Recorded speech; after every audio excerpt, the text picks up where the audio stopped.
नमस्ते विद्यार्थी मित्रांनो, आजच्या व्हिडिओमध्ये आपण डिस्कशन करणार आहे की MSBTचे पेपर जे सुरू झालेले आहेत तर त्यांचं ॲनालिसिस कसं झालेलं आहे. म्हणजे क्वेश्चन पेपर जे आहेत हे कशा येत आहेत, पेपरमधले क्वेश्चन रिपीटेड येत आहेत का, येत असतील तर कुठून येत आहेत, स्टडी कसा करावा यावरती आपण आजच्या व्हिडिओमध्ये डिस्कशन करणार आहे. विद्यार्थी मित्रांनो, सॅम्पल म्हणून मी तुम्हाला आज दिनांक 7 मे रोजी झालेला पेपर जो आहे ऑटोमोबाईल इंजिनिअरिंग फायनल इयर मेकॅनिकलचा रेग्युलरचा पहिला पेपर, तर त्यावरती बघा आपण डिस्कशन करूया. तर बघा, या पेपरमध्ये जर पाहिलं आपण तर पेपर तुमच्या समोर स्क्रीनवरती दिसत असेल. या पेपरमधले जवळपास 28 मार्काचे क्वेश्चन हे समर 2024 आलेले. किती? 28 मार्काचे.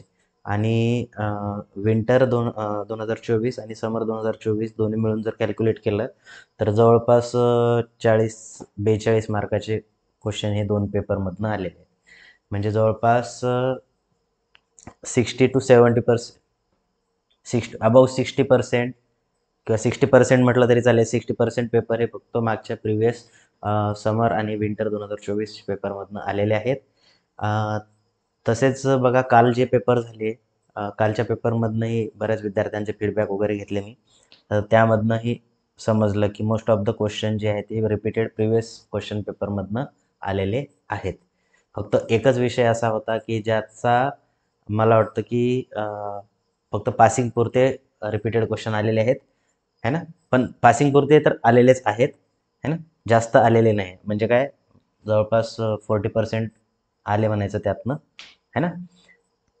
तर बघा, या ठिकाणी मी तुम्हाला सांगतो की पेपर जर बघायला गेलो आपण, तर याचे जे मॉडेल पेपर आहे, मॉडेल पेपर मी तुम्हाला दाखवून देतो लगेच.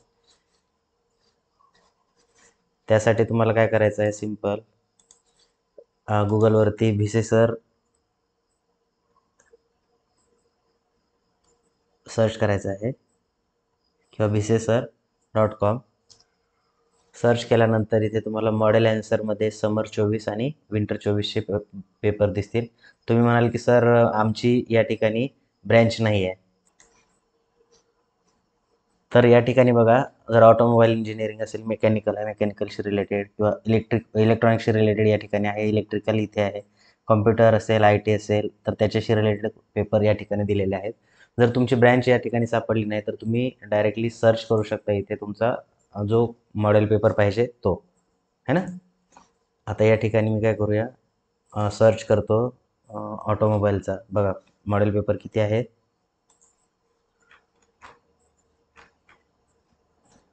22,656. तर इथं काय करतो मी, सर्चमध्ये 22,656 सर्च करतो. सर्च केल्यानंतर बघा, या ठिकाणी आला आहे 22,656मध्ये हा पेपर आला आहे. आणि या ठिकाणी मॉडेल पेपर 2 अवेलेबल आहेत, 2024. ठीक आहे. आता तुम्ही म्हणाल की या ठिकाणी सर, हे डाउनलोडचं ऑप्शन येत नाही आहे ना. तर डाउनलोडचं ऑप्शन मी तुम्हाला देऊ पण शकत नाही. कारण तुम्हाला माहिती आहे की MSBT मागच्या 2-3 वर्षापासून मॉडेल ॲन्सर वेबसाईटवरती टाकणं बंद केलेलं आहे. त्याच्यामागचे रिझन हे आहे की बरेच मुलं काय करतात की मागचे प्रिव्हियसचे 2-3 मॉडेल पेपरचे मायक्रो झेरॉक्स काढणे, इकडे ठेवणे, तिकडे ठेवणे, पूर्ण सेंटरला काय म्हणतात त्याचा प्रभाव होतो. त्यामुळे MSBT तुम्हाला मॉडेल पेपर देणार नाही. बट मला ते मिळालेले आहेत एका कंडिशनवरती की मुलांना ते डाउनलोड करता यायला नाही पाहिजे. ओके. त्यामुळे तुम्ही या ठिकाणी याचा स्टडी करू शकता. जसं की या ठिकाणी पाहून लिहू शकता, नोट डाऊन करू शकता. यानं काय होईल, तुमच्या हाताकडनं एकदा ॲन्सर चालले जातील आणि त्याचा बेनिफिट तुमच्या पेपरमध्ये होईल आणि माल प्रॅक्टिस जी आहे ती होणार नाही. ठीक आहे. तर बघायला जर गेलो आपण तर क्वेश्चन पेपर आणि यामध्ये जर चेक करायला गेलो आपण तर खूप सारे क्वेश्चन जे आहेत ते रिपीट झालेले आहेत. जसं की या ठिकाणी बघूया आपण, पॅरलल घेऊया. Okay.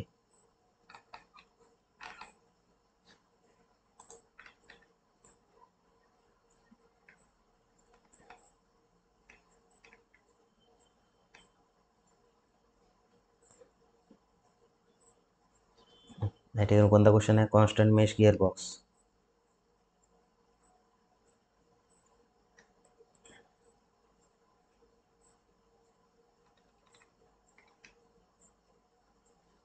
Explain the construction and working of constant mesh gearbox 6 मार्काचा क्वेश्चन आहे.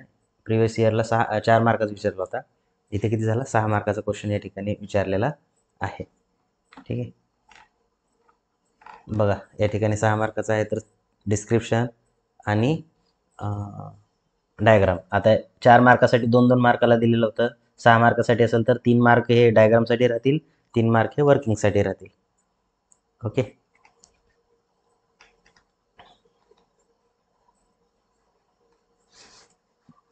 त्यानंतर बघा एरोडायनामिक्स रिलेटेड क्वेश्चन आहे.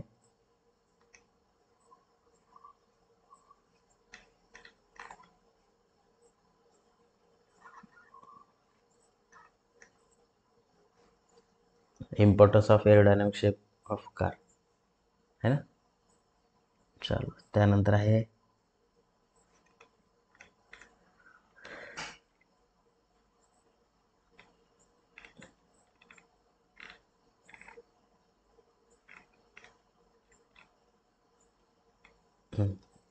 Bending drive.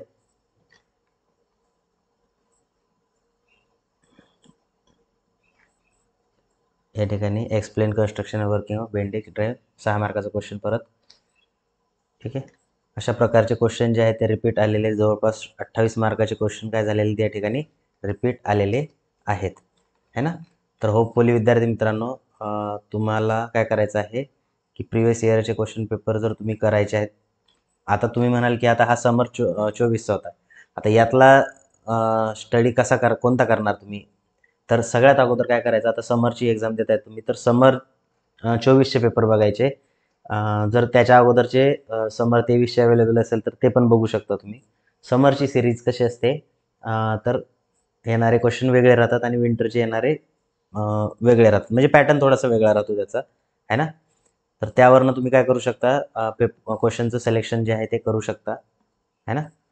हां, आणि मॉडेल ॲन्सर लिहिताना क्वेश्चन जे आहे ते क्वेश्चन तुम्हाला मी सांगितलं की व्यवस्थित, जसं की मेन क्वेश्चन असेल तर त्याचे सबबिट हे एकत्रच लिहा.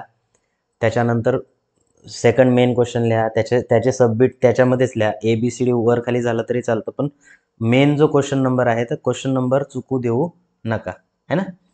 कारण काय होतं, त्यानं इफेक्ट होतो त्याचा बऱ्यापैकी है ना. त्यामुळे विद्यार्थी मित्रांनो, आय होप तुम्हाला समजलं असेल स्टडी कसा आणि कुठून करायचा. आणि बऱ्यापैकी क्वेश्चन हे रिपीटेड याच्यामधनं आलेले आहेत. ज्यांचा पेपर झाला असेल तुम्ही कमेंट बॉक्समध्ये मेन्शन करा की तुमच्या पेपरमधनं किती क्वेश्चन रिपीटेड आलेले होते, किती पर्सेंट आले होते किंवा किती मार्क्सचे क्वेश्चन रिपीट आलेले होते. ठीक आहे, आणि जर कोणाचे आले नसतील रिपीट तर ते पण मेन्शन करा. बघा विद्यार्थी मित्रांनो, हे झालं मी काय सांगतोय तुम्हाला की कशा टाईपचे क्वेश्चन येऊ शकतात.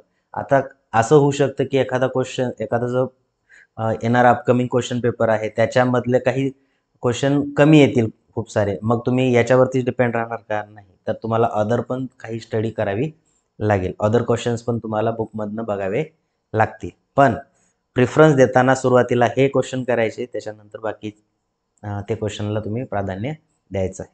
ठीक आहे, आय होप तुम्हाला समजलं असेल. भेटू आपण नेक्स्ट व्हिडिओमध्ये. थँक्यू.